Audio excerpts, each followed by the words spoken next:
as a therapist, really, I'm more of an editor in the room where people come in with a story, and I'm there to help them edit that story to help get them unstuck and to help them move forward and to have more flexibility around the way they move through the world. That was Lori Gottlieb on Psychologists Off the Clock.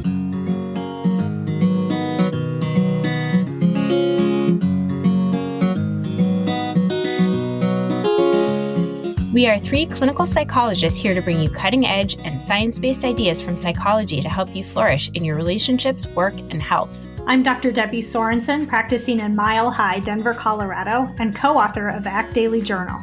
I'm Dr. Yael Schoenbrunn, a Boston-based clinical psychologist, assistant professor at Brown University, and author of the upcoming book, Work, Parent, Thrive. And from sunny San Diego, I'm Dr. Jill Stoddard, author of Be Mighty and the Big Book of ACT Metaphors. We hope you take what you learn here to build a rich and meaningful life. Thank you for listening to Psychologists Off the Clock. Psychologists Off the Clock is proud to be partnered with Praxis Continuing Education. Praxis is the premier provider of evidence-based training for mental health professionals. Praxis offers both live and on-demand courses with options for beginner as well as more advanced clinicians.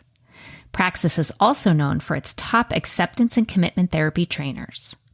So if you're a clinician and you want to level up your ACT skills, Praxis is the place. And if you're like us at Psychologists Off the Clock and you want to transform your clients' lives by learning how to effectively promote lasting change with evidence-based training, check out Praxis Continuing Education. You can get a coupon code on the offers page of our website, offtheclockpsych.com/sponsors.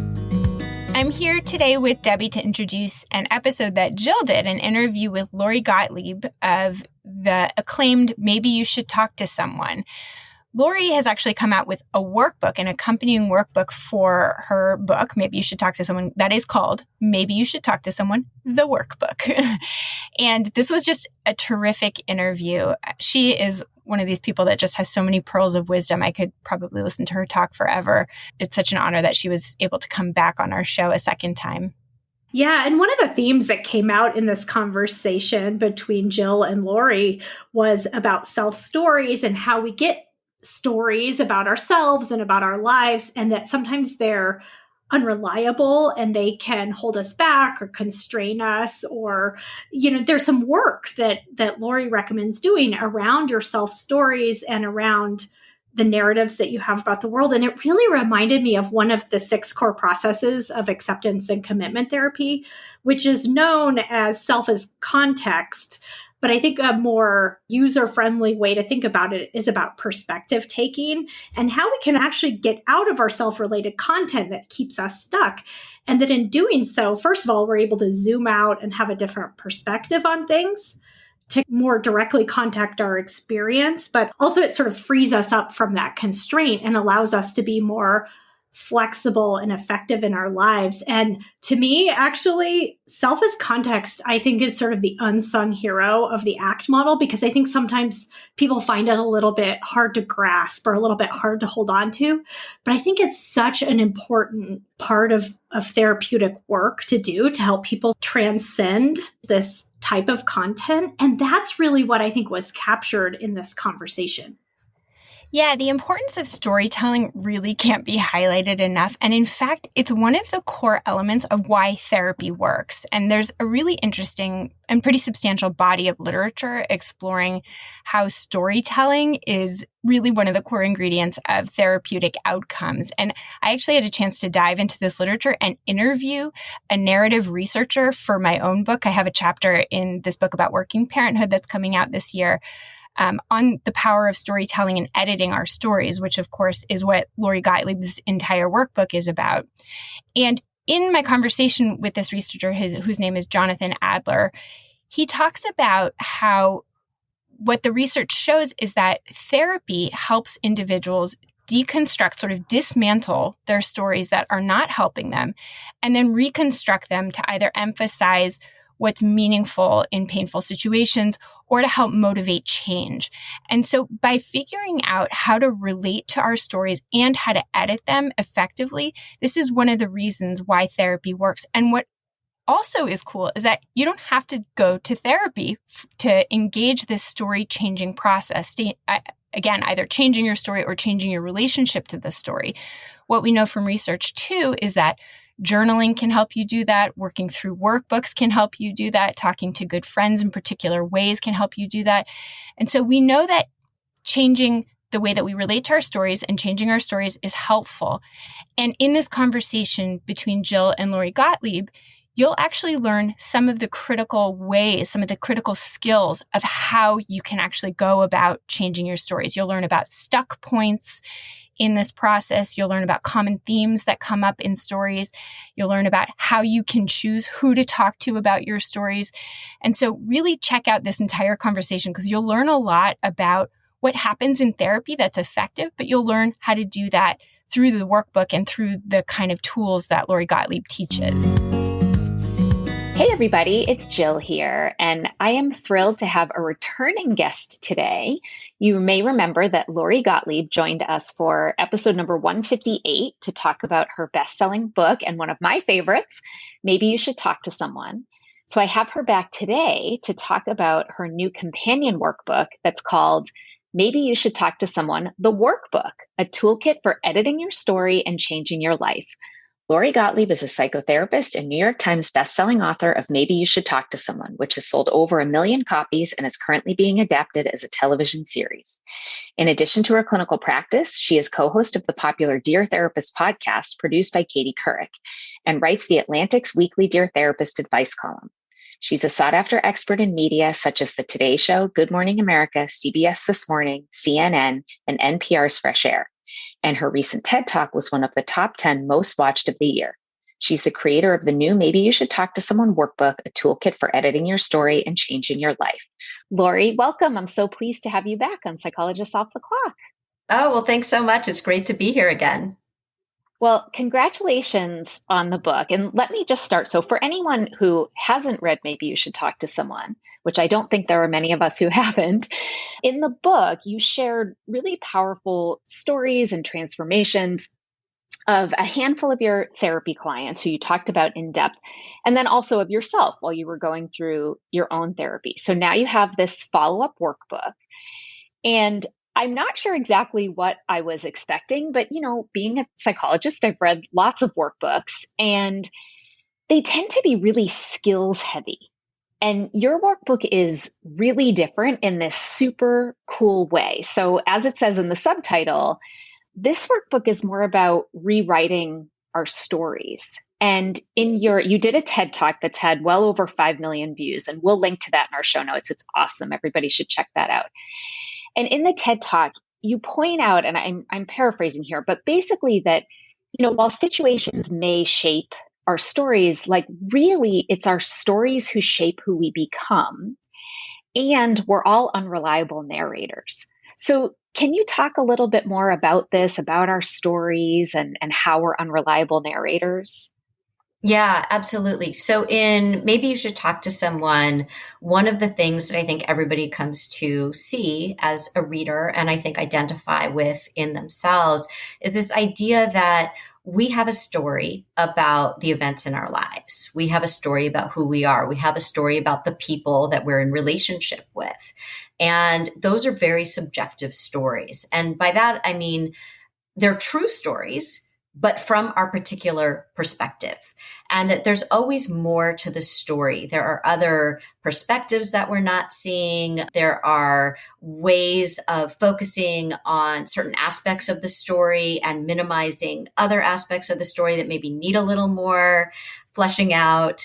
There are ways that we get stuck in loops in the story. There are ways that we take themes from our stories and carry them around, like I'm unlovable, or, I can't trust anyone, or in John's case in the book, I'm better than everyone else, right?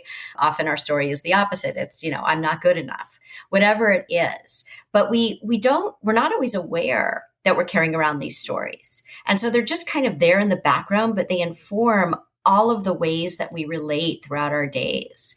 And so, I was saying in my TED Talk that I feel like as a therapist, really, I'm more of an editor in the room where people come in with a story and I'm there to help them edit that story to help get them unstuck and to help them move forward and to have more flexibility around the way they move through the world.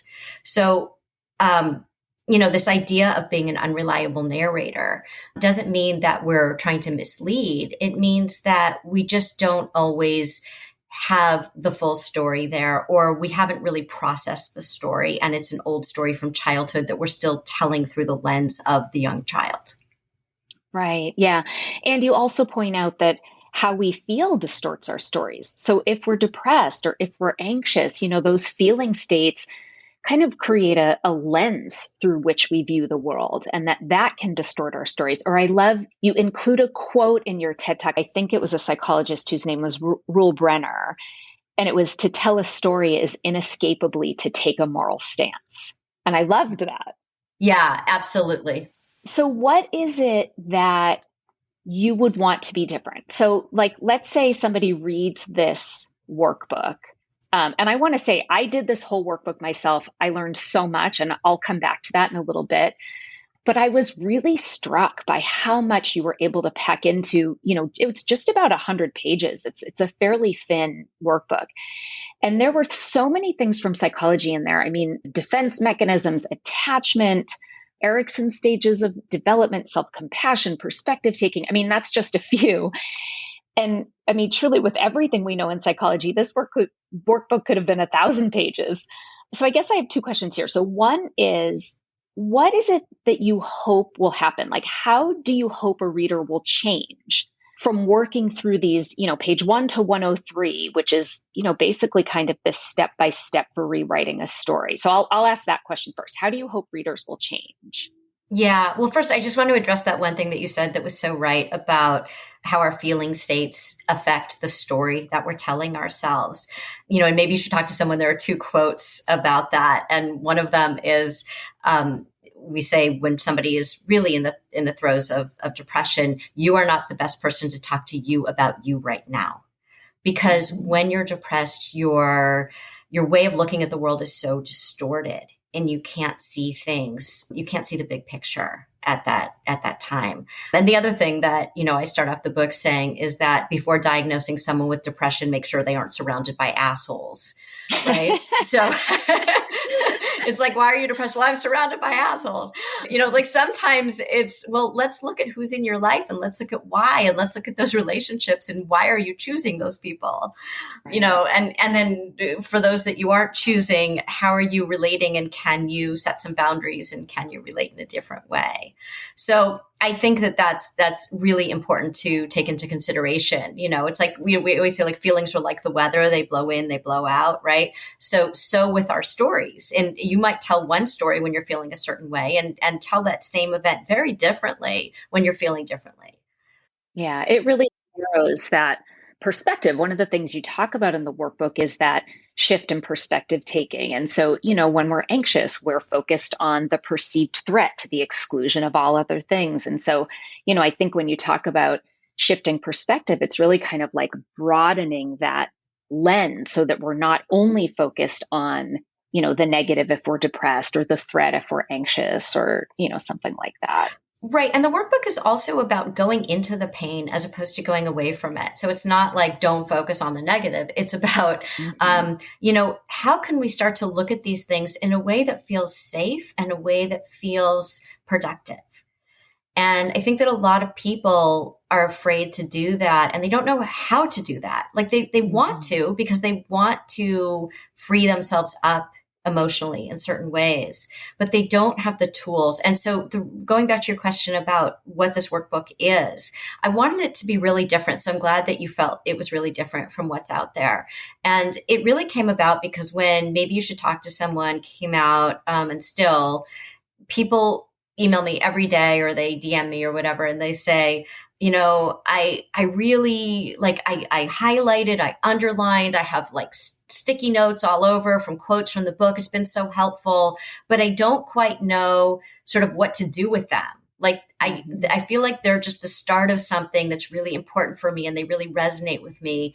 But I'm wondering, I wish I could be in therapy with you. Everybody says, I wish I could be in therapy with you.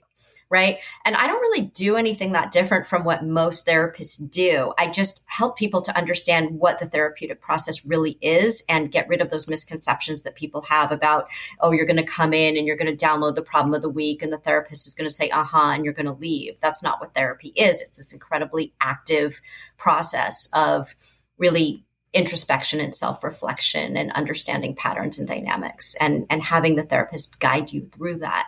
And so what I thought was, I did the TED Talk. I did want to do a workbook at first because I thought all the workbooks out there that I had seen were not particularly, I didn't think they were going to provide people with what they were asking for. Mm-hmm. And I didn't want to just do a workbook to do a workbook. I wanted, if I was going to do one, it had to be something that I felt was really going to be something different and something new.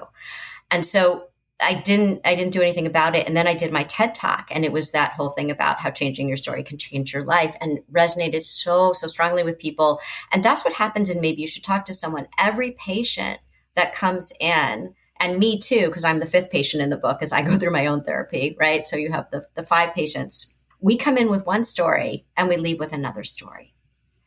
And that's why I think it resonated with people, because it really helped them to say, wait a minute, is there more to this story that I'm telling myself? So in the workbook, I take people through a step-by-step process, similar to what they would experience in therapy, of how to really untangle this story, unravel the story a little bit, and then how to really examine it and how to write something that's more accurate, something that's more up to date, something that's not full of sort of projections or old childhood baggage that we're carrying around, but really reflects who you are today in the world. And I think that's why it's been resonating so strongly as a workbook, because I think people really are saying, this is really helpful, that I can go through it at my own pace. I can stop when I want to. And all the chapters are in conversation with each other, so they build on each other. So chapter 1 starts you sort of if you just first came in for therapy, and then you go through, it's almost like weekly therapy sessions, each chapter, and it builds on the chapter or the week before. And you can do it in any way that you feel comfortable. But I think at the end, it will get you asking yourself important questions that therapists ask. And a lot of therapists, like you said, a lot of my colleagues have been doing the workbook. And it's really, and I did the workbook myself before, there was, as I was writing it, part of what I was doing for sort of, effectiveness was, how am I responding to this? How do I feel about actually going through the process of doing this? And I think it's really helpful for us as therapists as well to, kind of check in with ourselves and ask ourselves these questions, because I think it's just as effective for us as it is for anybody out there in terms of at different times in our life, we sometimes need to step back and look at these stories. Yeah, absolutely. And I think in addition to, you said it's who you are today. And I think also it focuses on who do you want to be? Like, how are you stuck in your stories now? What would you like to be different? And then kind of gives a starting point for how that change really can occur. So in terms of how you would hope a reader will change by working through, it's really, some of the highlights I think that jump out to me. Like you said, it kind of starts with the presenting problem. There's some look at what is your history that may have contributed to the development of these stories? What is the function that these stories are serving you in your life? Because, these things do, quote unquote, help us in some way, or we wouldn't hold on to them. And then how are they keeping you stuck, and what might you be able to do differently? So that's like a really kind of brief summary of what that is. And I'm curious, how did you decide? There's so much that goes on in therapy. Even short-term therapy is more than, what you would think you would put in a 100-page workbook. So I'm curious how you decided what was most important to include so that readers could really dig into these stories and edit or rewrite them in the most beneficial ways in that format where they're not coming to therapy. I think what's really helpful is that you have examples from the book, from Maybe You Should Talk to Someone. So people got very invested in the 4 patients that I was following, and then also in my story. And I think that when you can say, okay, I read that as, these stories that touched me emotionally and made me think about the people in my own life as well, and about myself. But then how do you apply that to making change. And so it's not just giving them the tools, it's connecting to giving examples from the book of, hey, when this happened with Rita, she was going through this, and here's where she was stuck, right? So I think that a lot of workbooks ask you to do things, but they don't give you examples from other people. And here you have examples from other people where you've heard their entire story. You've gotten very invested in their stories and you've seen them change, but maybe you didn't really understand all of the psychological mechanisms because it was a different kind of book. Now in this workbook, we're going through and here's what was going on behind the scenes, right? And so it gives them, I think, a framework. I think it's so much easier to let down our defenses if we can see someone else do something first and then realize, oh, and I can do that too, as opposed to feeling like we have a problem, feeling like something's wrong with us, feeling like we're alone in this or, we're broken in some way. It's like, no, look at all these people in this book that you just read about who did something very similar. And you felt so much empathy and love toward them. Yeah. And who were very stuck. Yes, and who were very stuck. But I was just going to say, I think that because you have so much compassion for the people in the book, it helps you to have a lot of compassion for yourself as you go through this. This is not one of these like New Year's resolution books, right? So a lot of these are like, let's do all these. And they're very kind of surface exercises. And by the way, I'm sure there are great workbooks out there. I'm not saying that there aren't. I'm just saying that I didn't want to do one of those kind of surfacey Instagram like, where you can like stick it on Instagram and be like, here's a quote card. It's more like, these are really going to ask you to ask yourself some important questions about yourself. And we're going to do it in a systematic way. There's more depth to it. Yeah. For sure. Yeah. And so I think when we talk about change, right? Because you were just talking about, it was hard for these people to change. In maybe you should talk to someone. I talk about how change and loss travel together, that you can't have change without loss, because when we change, we give up something. And what we give up is we give up the familiar. And even if the familiar is something that is maladaptive or it's not making, it's not making sense in our lives or it's keeping us stuck in a certain way, it's still what we know. And if we make changes, we have to go into a place of uncertainty. We have to go into a place of what we don't know yet, even though we imagine it will be better. And that can be really terrifying. And so there's a whole chapter about change and taking people through the process of really looking at what their resistance is to change and what their fear is. Yeah.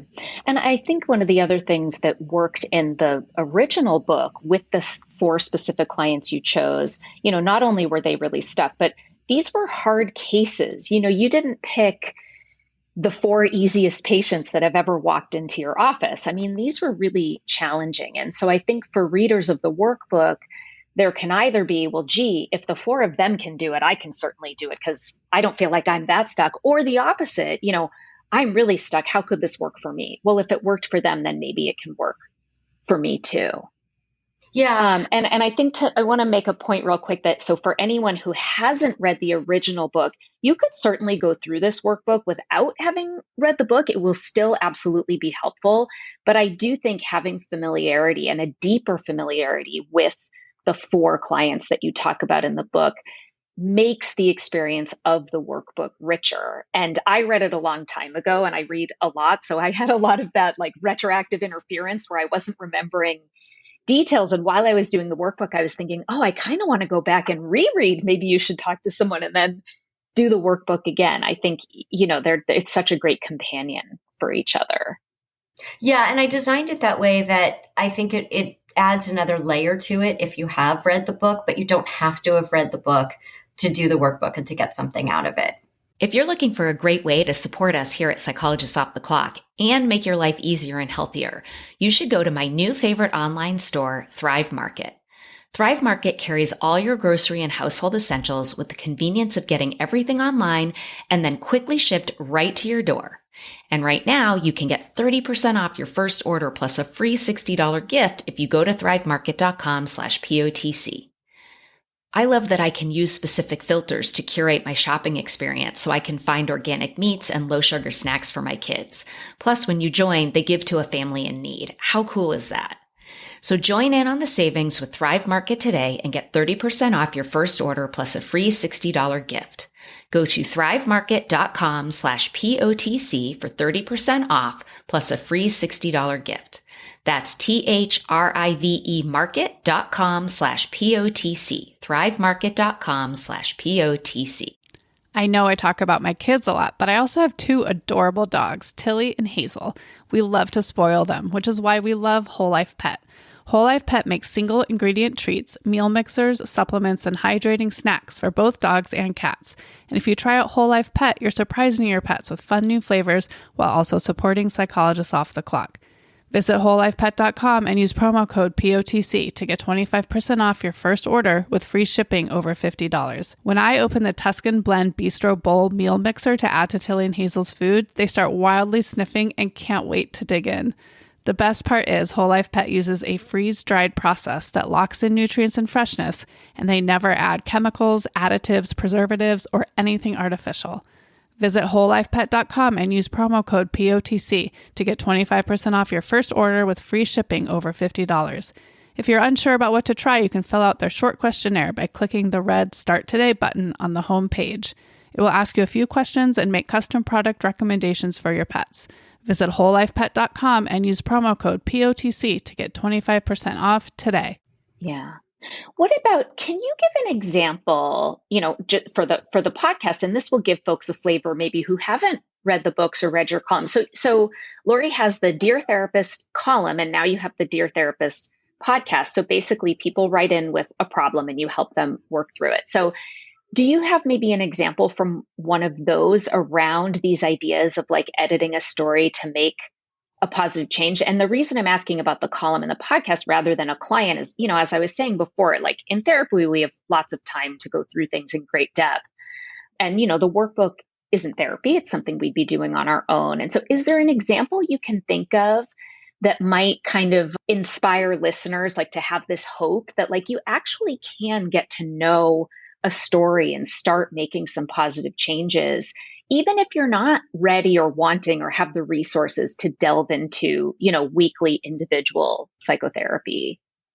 Yeah. So on the Dear Therapist podcast, what we do is someone writes in a letter and then we do a session with them. I'm with Guy Winch, who's my co-therapist, and they come in with a story. Their story is their letter.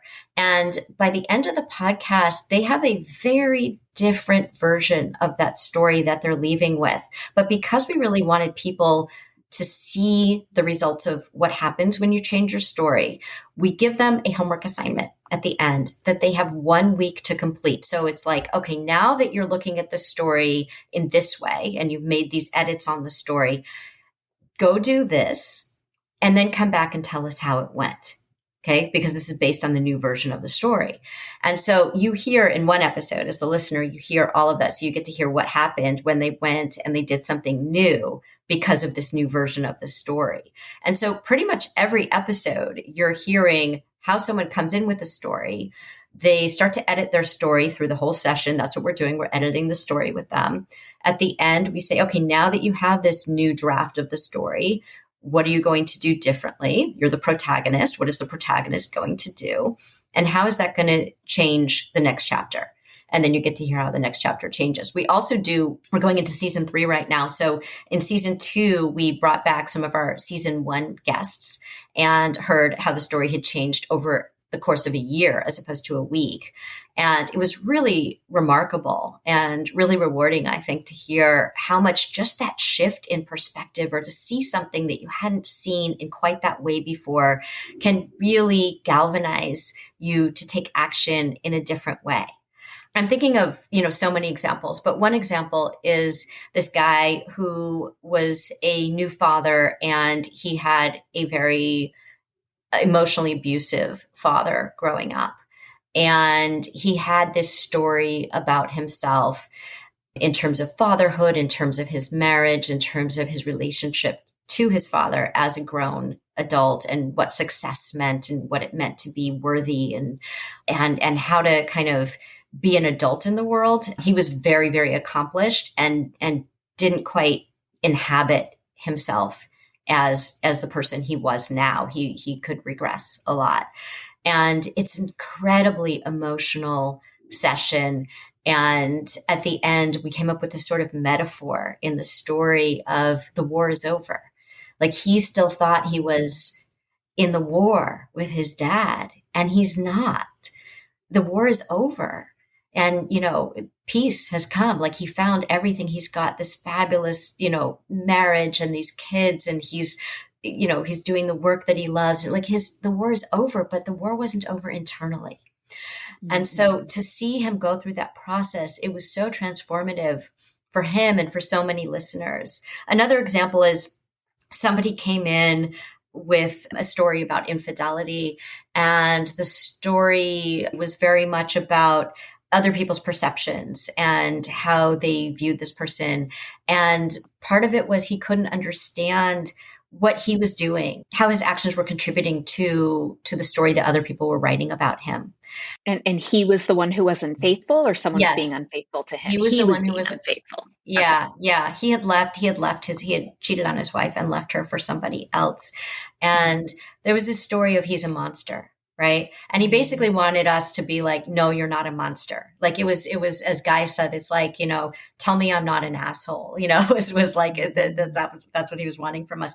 And it wasn't our job to do that. It was more about, you need to understand who you are, and you need to understand why people are telling the story about you and what you're doing right now that is preventing them from seeing your full humanity, that is preventing them from seeing the rest of the story, that you're actually only showing them one side of the story because you feel so much shame. Right. And so how can you deal with your shame in a different way? And it was his inability he felt so much shame that he couldn't empathize with the pain that he had caused his ex-wife. And so we had him tell the story from her perspective. We said, we're going to get out of your story. We're going to go into her story. And when he was able to tell the story completely from her perspective, without defending himself, without saying why he did what he did, because we'd heard his story, right? And he knows his story. That's the story he keeps using, like as if he's in a court of law. And we said, we just want you to tell her story. And when he did, he was crying. He felt so much empathy for her and could relate to her differently. And that helped him relate to her as a co-parent, to relate to the pain that he had caused and continues to cause, to think about how he might not cause so much pain, and to really take ownership of what he had done so he could have a relationship with himself and maybe find a way to forgive himself. Because if he wasn't going to if he wasn't going to go to that place of understanding the full story, he was never going to be able to come to a place of integrating what he had done with the person he is at this moment. So it was a really, really emotional. A lot of our podcasts are really emotional, but a lot of people started off as a listener too, how the story changes is they started off really hating this guy because it was really hard for him to have any empathy for his ex-wife. And he really was the victim in the story. Like, I'm the victim. Like, should I just have been unhappy for the rest of my life, where my choices are, I get to be a dad, but be really unhappy, or I get to be with the right person and I get to be a good dad. Can I do that? But nobody's letting me do that. Everybody thinks that I'm a monster. Right. Mm-hmm. And so when you take yourself out of that victim position and you start to see, well, wait a minute, let's look at the fullness of this story. So people went from really hating him at the beginning to really feeling like, oh, wow, I really feel his humanity here. I really feel the pickle that he was in. Did he handle it well? Absolutely not. Did he learn from it? Is he learning from it? Yeah, we can see that he's learning from this. Yeah.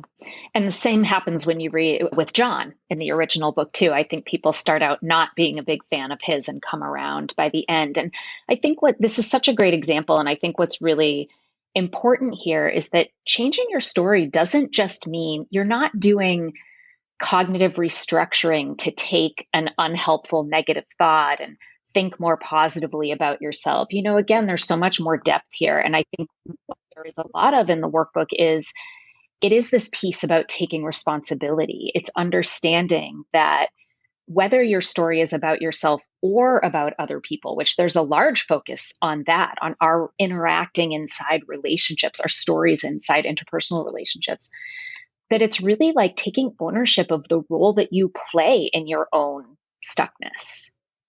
Yeah, absolutely. There's this great moment in Maybe You Should Talk to Someone where my therapist says, you remind me of this cartoon, and it's of a prisoner shaking the bars, desperately trying to get out.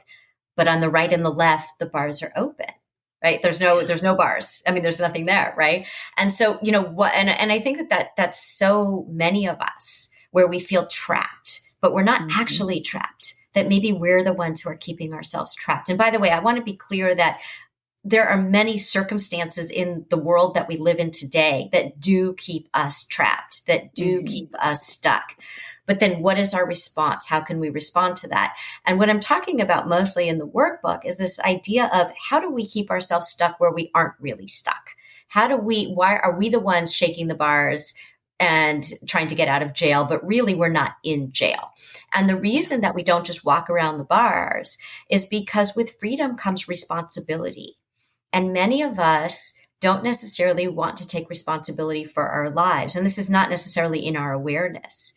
But when we take responsibility for our lives, now our choices, if they don't go well, it's on us. We can't blame our childhood or our partner or, our sibling or, whatever it is, even though all of those things may be problematic, but we do have choices.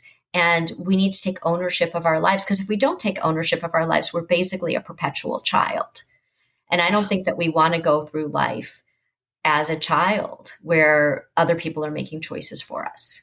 Right. We all want to grow, but that can be very hard work. And I love what Paul Gilbert says.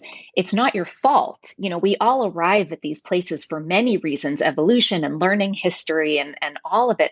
It's not your fault, but it is your responsibility. Yes. We're the only ones who can change our current situation, irrespective of, what has happened in our past and things like that. Right. And I think you see that with Charlotte in the book, where there's so much of her reenacting things from her past, like choosing partners that are similar to her parents without realizing it, really wanting to find a parental figure in me and in other people, and abdicating responsibility for her life as a young adult. She's in her 20s. And it's really interesting when, at one point I say to her that you're going to have to give up the hope for having had a better childhood so that you can have a better adulthood. And that to this day, still sticks with her. That's something that was such a touchstone for her, giving up the hope for a better childhood so you can have a better adulthood, so that we can't change what happened, but we can work with where we are now. And that's what the workbook is about. It's about taking you to that place of really doing, and there's grief work in the workbook too, where you're doing some grief work around what you didn't have, what you didn't get, what you wished had gone differently, so that you can start to work with the both and of it, the grieving, the loss, and the moving forward at the same time.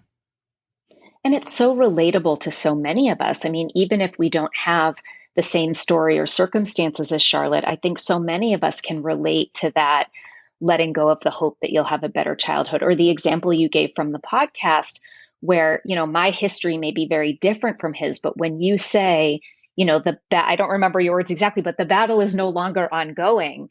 The war is over. Gosh, the war is over. That's it. The war. How many of us can relate to that idea of the war is over, even if our very specific circumstances are different? And I think that's what works so well in the column and in the podcast, in the books, is, the specifics of the stories may be different, but the themes and the patterns are so relatable and recognizable.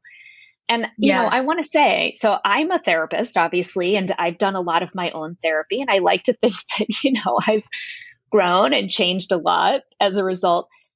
And doing the workbook made me realize I'm still stuck in some of my old stories and patterns. Sneaky little suckers. And it made me wonder, you said you went through and did the workbook kind of as a, like data gathering mission. So, and you talk, of course, and maybe you should talk to someone about how helpful your own therapy with Wendell was. So did you find yourself learning new things about yourself and your own stories and patterns from going through and creating the workbook or doing the workbook? Like things that maybe surprised you? Yeah, absolutely. So one of the things I say, and maybe you should talk to someone, is that our patients force us to ask ourselves the questions that they're asking themselves. So anytime we ask them a question or they're asking themselves a question, we better be able to ask ourselves that question. Yeah. And so I was really thinking when I was doing the workbook and going through, all of the questions that the 4 patients that I follow had asked themselves, or I had asked them, or that my own therapist had asked me, that I found challenging to really sit with and reflect on. I really wanted to make sure that those were in the workbook, because I think that sometimes we think it's sort of like you don't know what you don't know, right? And so I think that a lot of the questions in the workbook are designed to show us what we don't know, what we don't think to ask ourselves. I think as therapists, we think we know what the questions are, but sometimes maybe there's a different way of asking that question that makes us think about it differently and makes us think about ourselves differently. So I think they're questions that are, that are hard to answer. And I don't mean hard in a painful way. I mean that they're hard in the sense that they ask you to sit with something that you might not immediately have the answer to. Mm-hmm.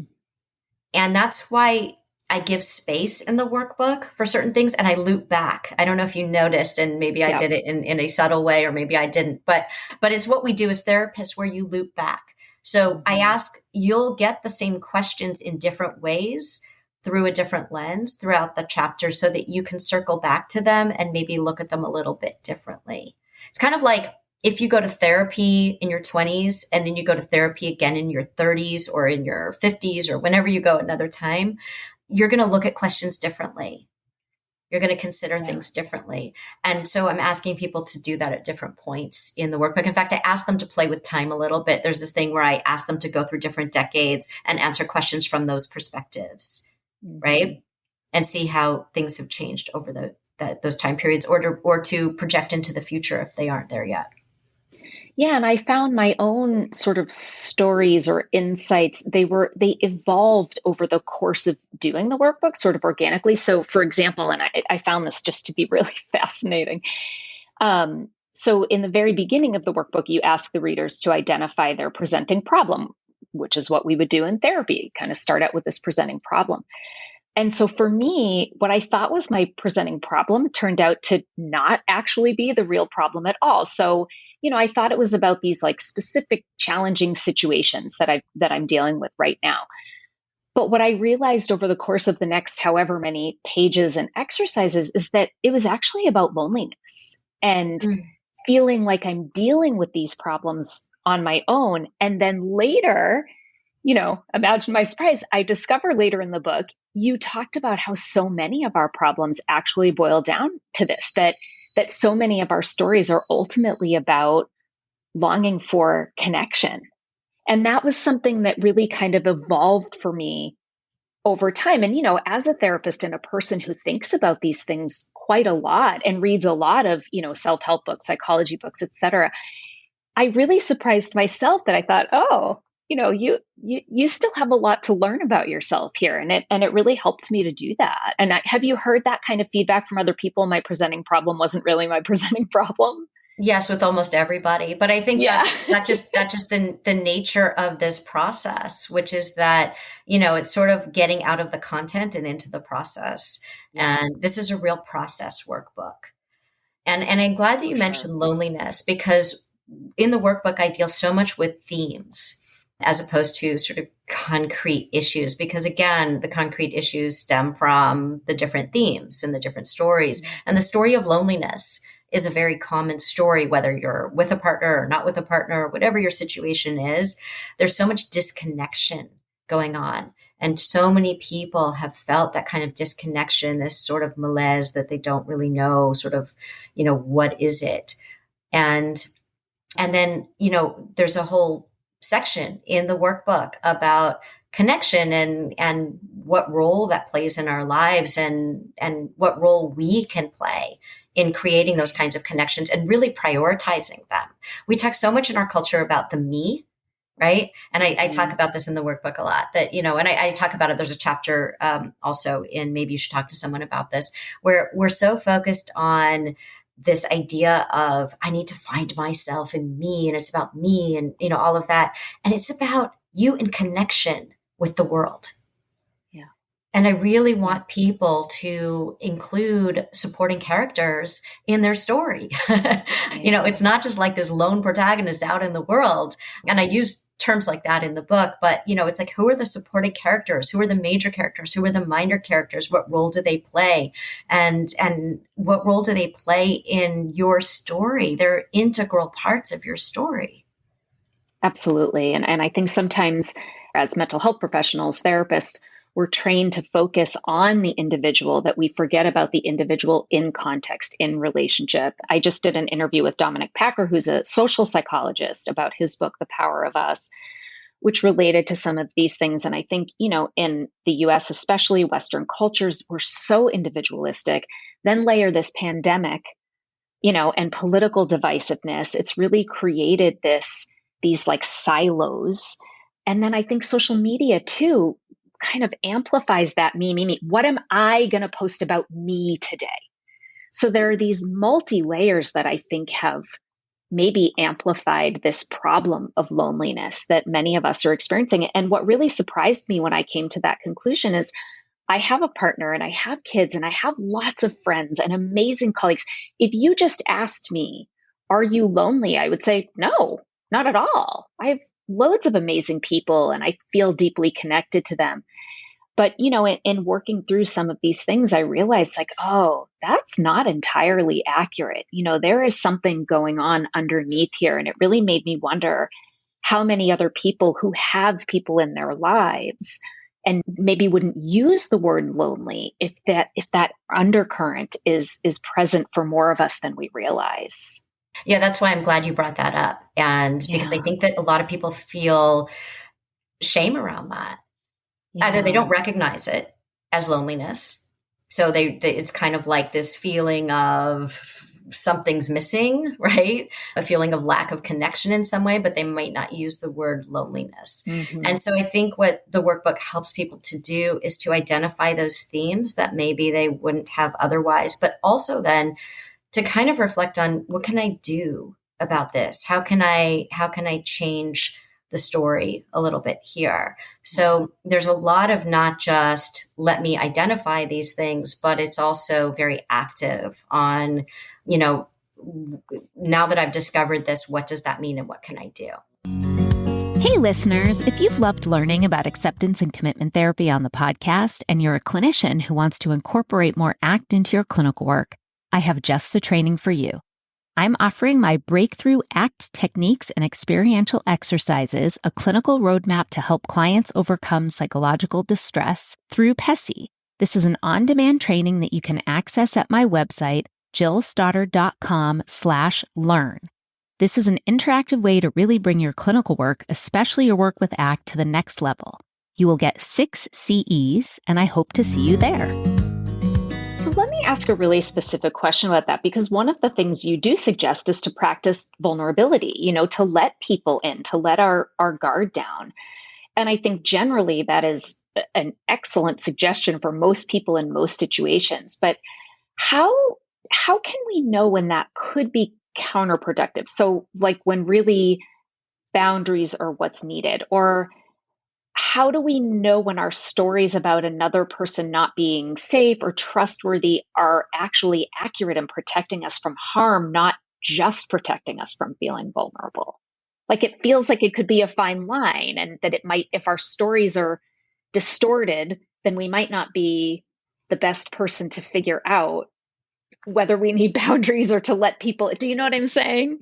Yeah. So when I talk about that, I'm not one of these people who believes that you should just, share your most tender parts with people and that's going to make you feel better. I'm very much talking about, and I say this explicitly, choose your audience well.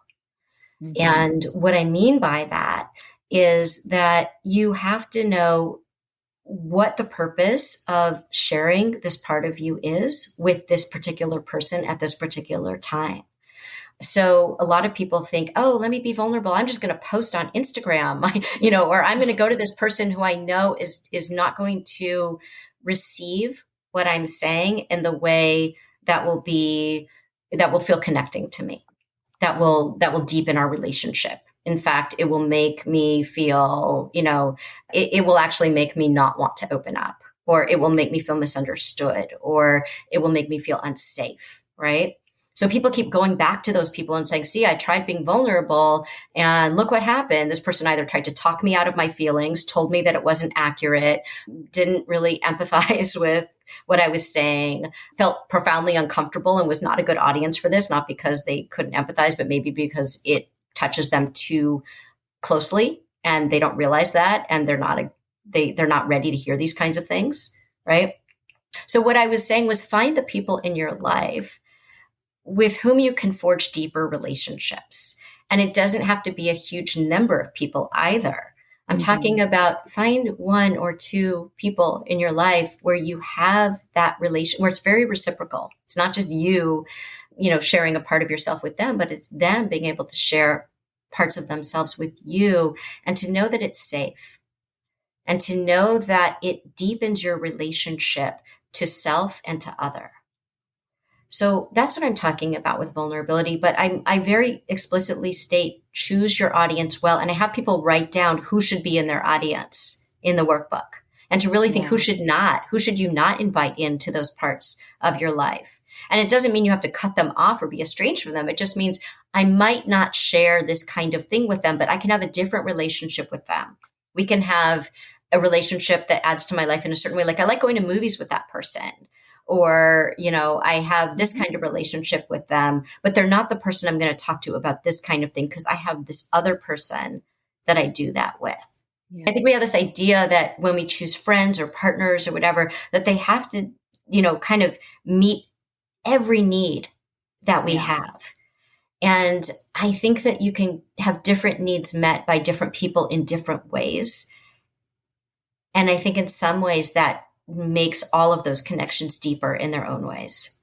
Absolutely. And I think to have realistic expectations that this isn't always kind of clear and black and white right up front, that you may get to know somebody who feels really safe, who you do over time divulge more of yourself to, and ultimately they may weaponize that against you. It may end up being a bad situation. And I think that can make people gun shy or uncertain that they know how to determine, who is safe and who isn't safe. And I think to have some, patience and grace and self-compassion, that human beings are very complicated, and, to kind of like that it's sort of a process of trial and adjustment, to get a feel for who those people are and are not. And maybe even looking for patterns if you're consistently finding yourself in relationship with someone who seems safe and ultimately ends up being toxic, to sort of look at what the role of, like you said, if you're the only one in the bar,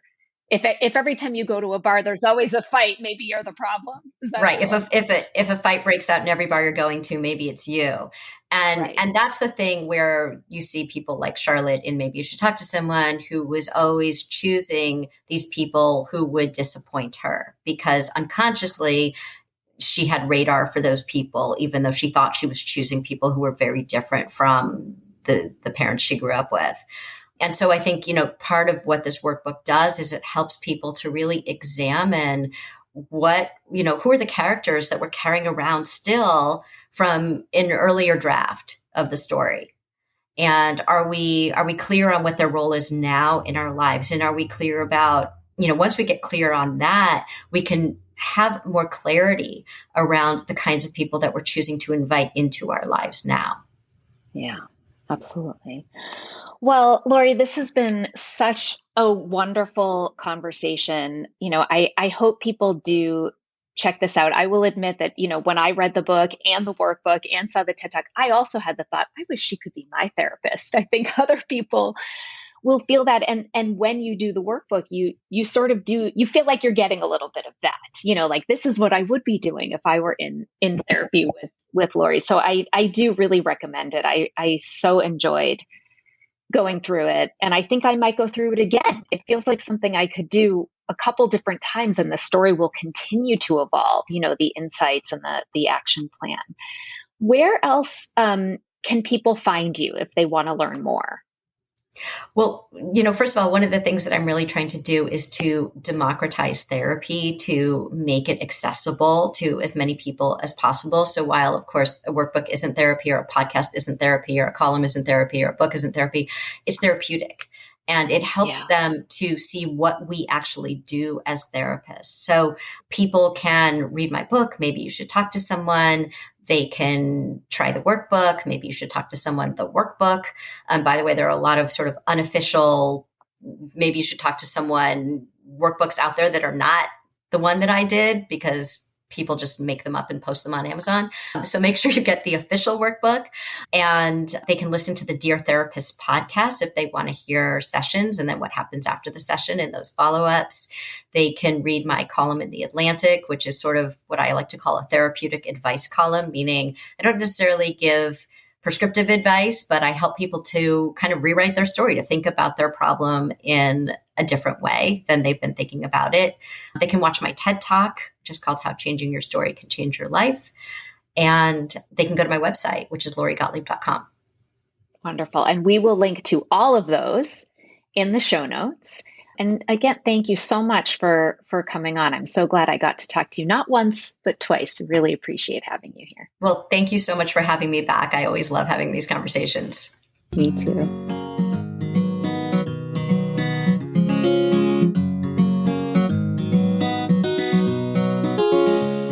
Thank you for listening to Psychologists Off the Clock. If you enjoy our podcast, you can help us out by leaving a review or contributing on Patreon. You can find us wherever you get your podcasts, and you can connect with us on Facebook, Twitter, and Instagram, or purchase POTC swag at our merch store by going to offtheclockpsych.com/merch. We'd like to thank our strategic consultant, Michael Harold, our dissemination coordinator, Katie Rothfelder, and our editorial coordinator, Melissa Miller. This podcast is for informational and entertainment purposes only and is not meant to be a substitute for mental health treatment. If you're having a mental health emergency, dial 911. If you're looking for mental health treatment, please visit the resources page of our website, offtheclockpsych.com.